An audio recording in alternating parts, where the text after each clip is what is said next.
जीवंत आंकड़े आपके समक्ष हैं।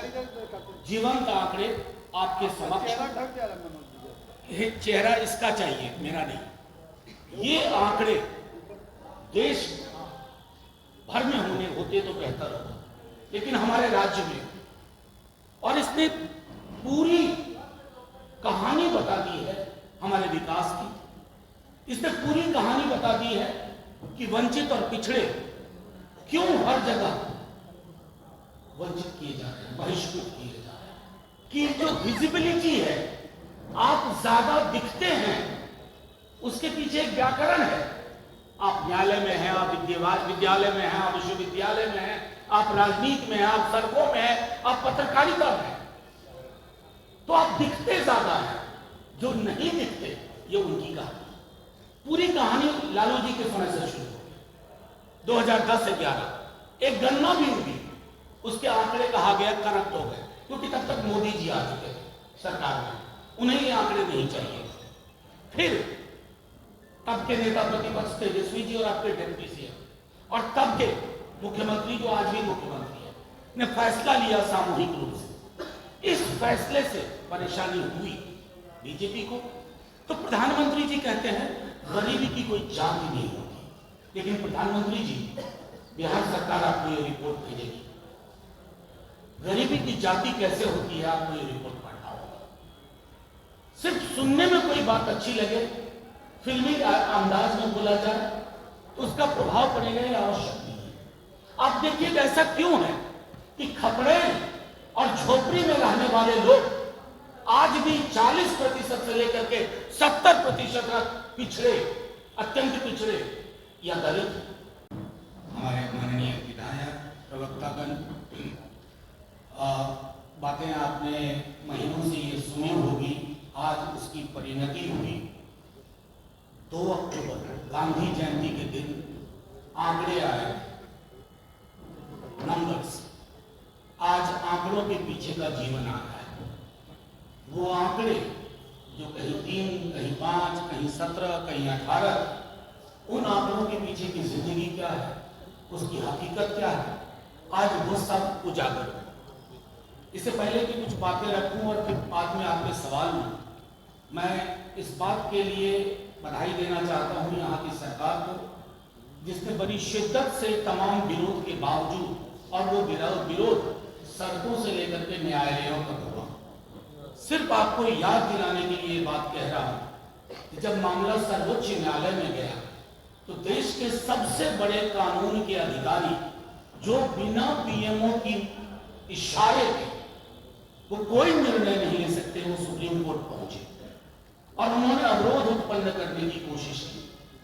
एक दिन में 28 अगस्त को 2 एफिडेविट जाते, और वो 2 एफिडेविट बता रहा था कि क्यों प्रधानमंत्री जी और उनकी पार्टी इन आंकड़ों के पीछे के जीवन से असहज है, उन्हें ये आंकड़े नहीं चाहिए।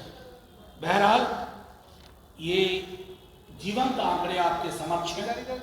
जीवंत आंकड़े आपके समक्ष हैं। चेहरा इसका चाहिए, मेरा नहीं। ये आंकड़े देश भर में होते तो बेहतर होता, लेकिन हमारे राज्य में, और इसने पूरी कहानी बता दी है हमारे विकास की। इसने पूरी कहानी बता दी है कि वंचित और पिछड़े क्यों हर जगह वंचित किए जा रहे हैं, बहिष्कृत किए जा रहे हैं। इसने ये बता दिया है, जो कई हमारे साथी कहते थे हमारा अंक इतना कम क्यों है। मैं बार बार हमारे दल के लोग कह रहे हैं कि जो विजिबिलिटी है, आप ज्यादा दिखते हैं, उसके पीछे एक व्याकरण है।